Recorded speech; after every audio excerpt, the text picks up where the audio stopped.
T.N.A. Destination X was from Louisville, Kentucky, and it was filmed live as a pay-per-view on national TV, and the crowd was amazing. If you saw my previous video, I uploaded it and we took you along with us. Now I'm here to give you my review on it and how I felt about it and what transpired and everything that happened in between. So I want to welcome you to Scotty Hall on YouTube. This is a video about T.N.A. and the journey I took and overall rating for the pay-per-view that was on national TV. So thank you. So if you watched the live event, you know that Chris Sabin won the title. So everybody's been flipping out saying that Chris Sabin is not going to make a good champion and all this hoopla and just bashing the crap out of Chris Sabin. And I admit, I was there with my kids and my girlfriend, and I really wanted it to happen in a way that I felt was necessary to happen. But at the same time, when it did happen, I was clapping.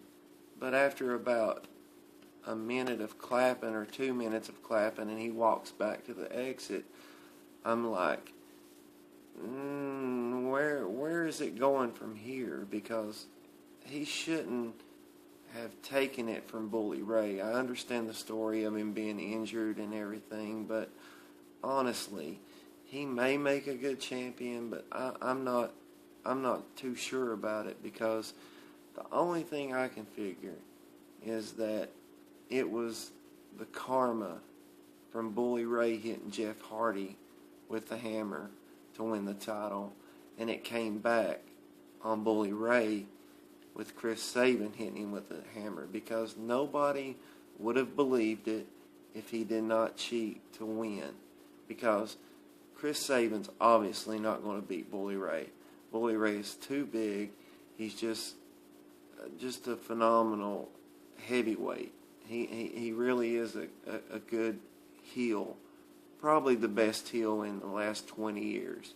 It's not believable for a 210-pound person to come in and destroy Bully Ray, which I think the same thing is going to happen with this.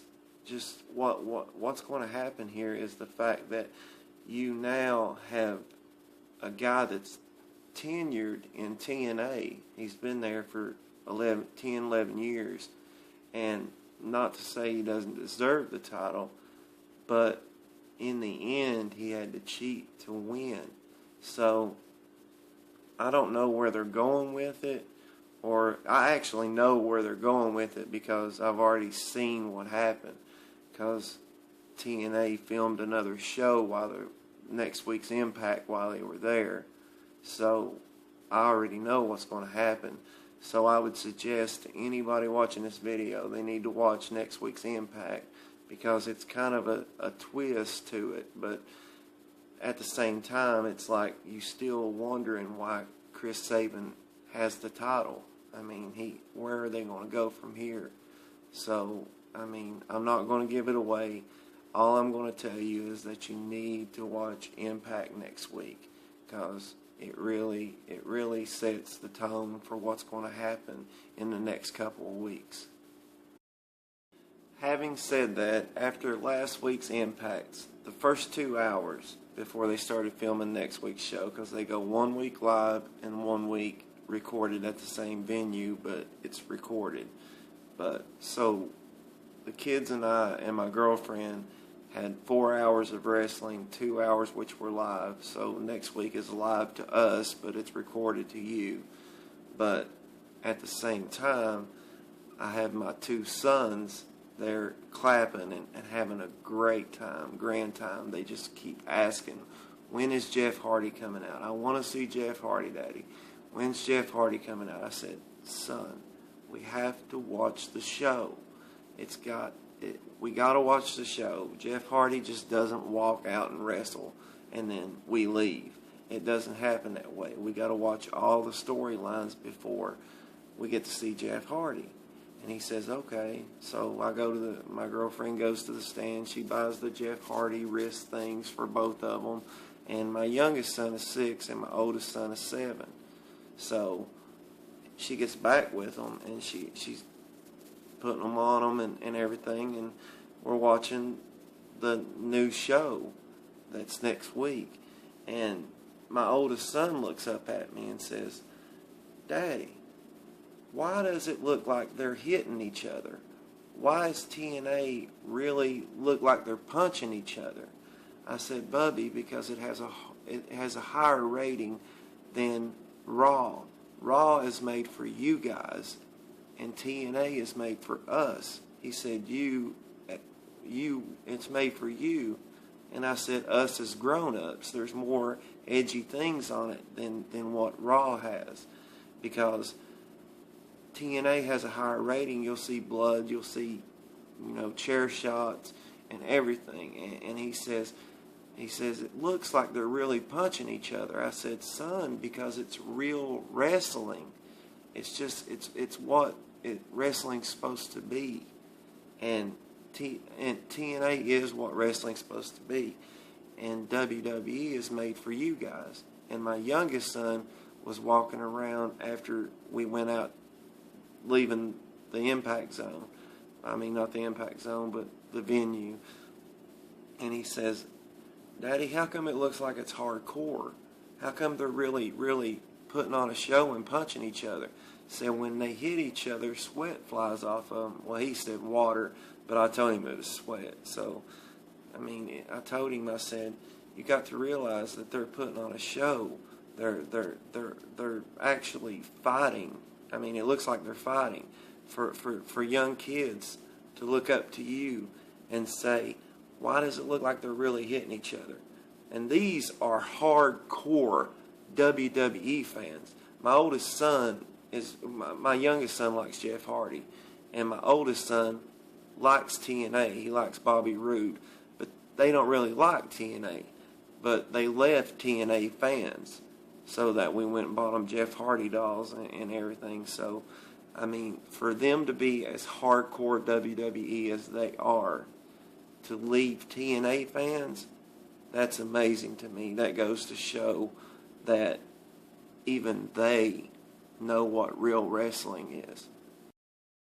How would you feel if you walked out tomorrow and you wanted a hamburger, and you had been going to a place that sold you quality hamburgers for 25 years, and you really, really wanted that hamburger? You go out and you go through the drive-thru, and when you pull up to the restaurant, you see that the sign has changed. It's not even there anymore, really. It's just covered up with some plastic over it. And you're saying, I go through the drive-thru, the sign is lit up, but there's nobody there to answer your call. So you realize that you're reading the paper the next day that your favorite restaurant is shut down, and it's been bought by another company. So McDonald's buys your company that makes hamburgers. So now you can't get a hamburger unless you go through McDonald's. So McDonald's is the only one that's selling hamburgers. How would you feel if you had to eat McDonald's for the rest of your life and nothing ever changed? That's how I feel with the WWE telling me that I have to watch their program because they're the ones that run wrestling. That's how wrestling's supposed to be. I have to say no. No, it's not the way wrestling is supposed to be. It makes me sick because it's targeted toward kids, because our time has come in their eyes, because they don't care about us anymore. It's all about the kids.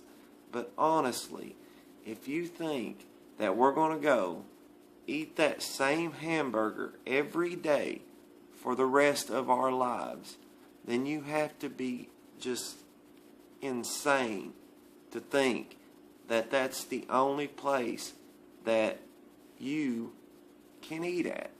I mean, I don't understand why nobody can see what is happening here. Anytime that a competition gets close to Vince McMahon, he buys it and he just sells his product. You go back to the Starcades and the Crockett's and Ted Turner's, and I mean Starcade '87. He starts the first Royal Rumble, which was started off Starcade anyway. So he calls all the cable companies in the world and tells all the major cable companies that if he sees them selling Starcade, that he's going to pull the plug on his pay-per-views, that he's not going to allow them to take it. So only 5 cable companies picked up Starcade in 1987. They only sold $80,000. So that proves that it was already starting there. So billionaire Ted gets on the phone and calls Vince McMahon and says, "Hey Vince, I'm in the wrestling business now." And Vince says that he said back to him, "That's okay, I'm in the entertainment business." So that spawns off the WCW thing. So we all know what happens there. He bought them.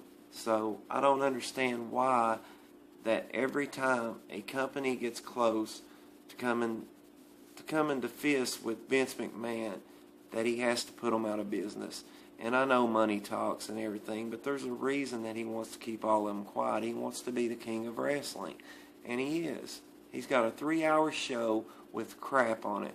Just probably 15 minutes of it is good, because that's how long the matches last. I mean, just think about that. Would you eat the hamburger that you ate for 25 years and somebody tells you that you have to eat this hamburger now? Would you be eating that hamburger, or would you try to find something else, or would you even go to seafood or anything? I know it's not really the best metaphor in the world, but just think about it.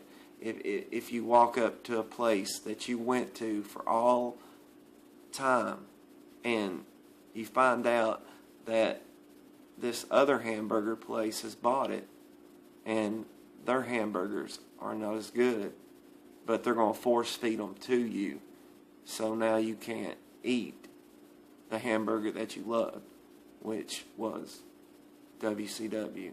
I don't understand why we have to settle for the same crappy hamburger every week. You should give T.N.A. a try. Just let them have your view.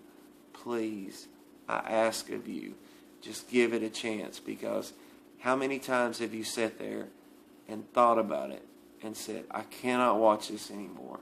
I cannot stand it. And Vince is out of touch. Have you seen how pale he is lately? He just doesn't even look like he cares anymore. And Triple H is going to run it in the ground. They're going to run their fans off. So, I mean, I know there's no form of competition. I know that they're going to buy them out. They're going to buy out everybody that tries to step to them. But I'm really thinking about just, I'm watching TNA now because WWE is killing me. I can't even hardly review it. It's just, I don't know what to do. I mean, it's a struggle to make it through one.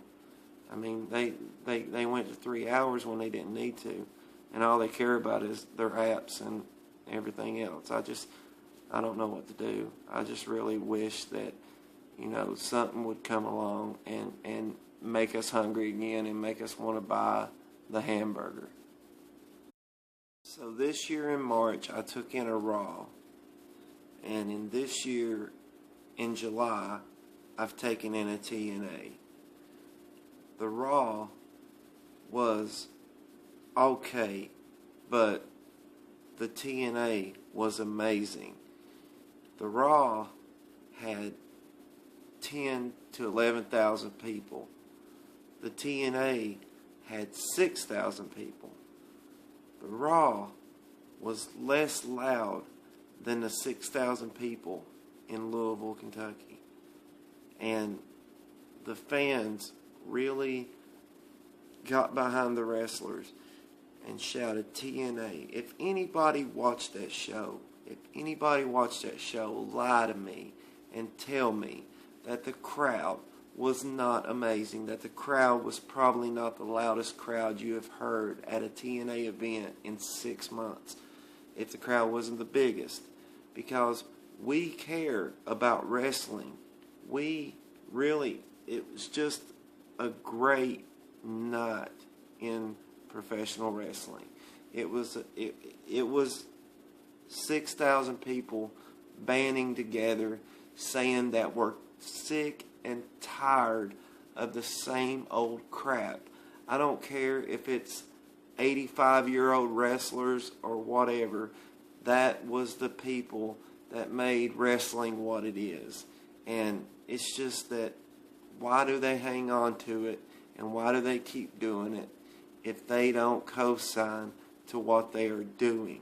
It's just the point I'm trying to make is that you have a choice.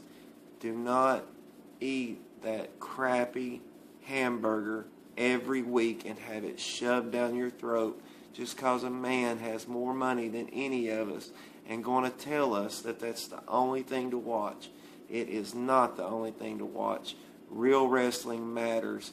We like wrestling well done, not raw. I want to thank you all for watching.